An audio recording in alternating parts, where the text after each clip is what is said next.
இறை அடியார்கள் அப்படின்னு யாரு அப்படின்னா, நேம் போர்டு போட்டுக்கிறவங்க இல்ல, உட்கார்ந்த இடத்துக்கு முன்னாடி நேம் போர்டு போட்டுக்கிறவங்க இல்ல, நான் இறை அடியான்னு போட்டுக்கிறவங்க இல்ல, உங்களை உங்களின் பாதையில், உங்களுடைய உள்ளத்தின் பாதையில் திருப்புபவர்கள். இல்லைன்னா நீங்க அவங்க பின்னாடி அந்த நேம் போர்டை யூஸ் பண்ணிட்டு நீங்க போக ஆரம்பிச்சிருவீங்க. யோகா போட்டுக்கிறவங்க தோள்பட்டையில, நெஞ்சில, உடம்புல பச்சை குத்திட்டு அவங்க பின்னாடியே போக ஆரம்பிச்சிருவீங்க. அவர்கள் அல்ல. இறையடியார்கள் உங்களை அவ்விதமாக ஆக்கவும் மாட்டார்கள். உங்களை உங்களுடைய உள்ளத்தின் பாதையில், அதாவது உங்களுடைய இறைவனின் செய்தியின் பாதையில் உங்களை திருப்பாலே தவிர எல்லாரையும் பின்னாடியே வாங்க சொல்ல மாட்டாங்க. இல்லைன்னா நான் சபிக்கப்பட்டவனாக ஆகிடுவேங்கிற பயம் அவங்களுக்கு உண்டு.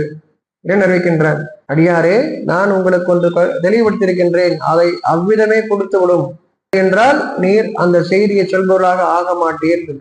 எச்சரிக்கை. அவங்களுக்கு என்ன விளங்குனாங்களோ தெளிவாக எடுத்து சொல்லிடுவாங்க.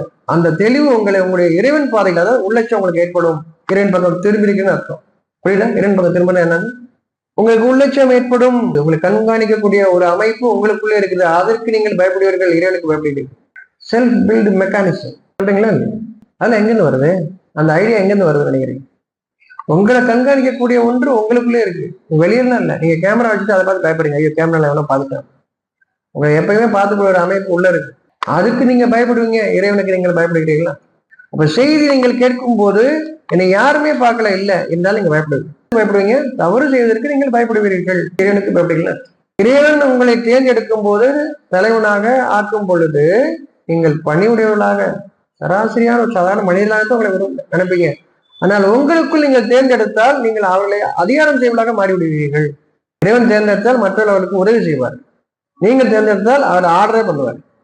ரெண்டுக்குள்ள வித்தியாசம். அடியார்கள் வருவது உங்களை விடுதலைப்படுத்துவதற்காக. நம்ம எல்லாம் என்ன பண்ணிட்டு இருக்கோம்போ, இறைய அடியார்கள் பேரை சொல்லி நாங்கெல்லாம் அவருக்கு அடிமை சொல்லிட்டு இருக்கோம். இறைவனிடமிருந்து தொடர்ச்சியாக உங்களுக்கு செய்தி வந்து கொண்டே இருக்கிறது. உங்களை விடுதலை பெற்றவர்களாக, சுயமாக சிந்திக்குள்ள ஆக்குவதற்கான செய்தி வந்து கொண்டே இருக்கிறது. உங்கள் இறைவன் உங்கள் வாழ்க்கையில் இப்பொழுது என்ன தேவை என்பதை அவனுடைய வேதத்தை கொண்டே, அவன் அறிவித்ததை கொண்டே இன்னும் அழகுபடுத்தி கொண்டே இருக்கின்றான், தெளிவுபடுத்தி கொண்டே இருக்கின்றான். நீங்கள் இறைவனை அறிந்தவர்களாக, அவனுடைய பண்புகளை அறிந்தவர்களாக இருந்தால் பணிவுடையவனாக இருப்பீர்கள். எப்பொழுதுமே பணிவுடையவனாக இருப்பீர்கள். என்ன பணிவு? நான் மனிதன்கிற எண்ணம் இருக்கும். இதுதான் பணிவு. நான் ஞானி, நான் பெரிய குரு, யாவற்றையும் தெரிந்தவன், அப்படி எண்ணம் எப்பயுமே வரும். நான் மனிதன்கிற எண்ணம் வரும். மனிதனுக்குத்தான் அவன் கற்றுத்தருகின்றான். ஞானிகளுக்கோ இன்னும் யாருக்கும் இல்லை, இன்னும் தேவர்களுக்கோ யாருக்கும் அவன் கற்றுத்தரவில்லை, மனிதனுக்குத்தான் கற்றுத்தருகின்றான். ஏன்னால் யாவருக்கும் அவன் தான் தலைவர், அவனுடைய பிரதிநிதி. தேவர்களுக்கும் அந்த மனிதன் தான் பிரதிநிதி. தேவர்களுமே மனிதனுக்கு உதவி செய்வதற்காக நீங்கள் எல்லாம் அவளை வணங்கி கொண்டிருக்கிறீர்கள் அல்ல, உங்களுக்கு உதவி செய்ய. ஆனால் நாம் மனிதனாக இருக்க வேண்டும்.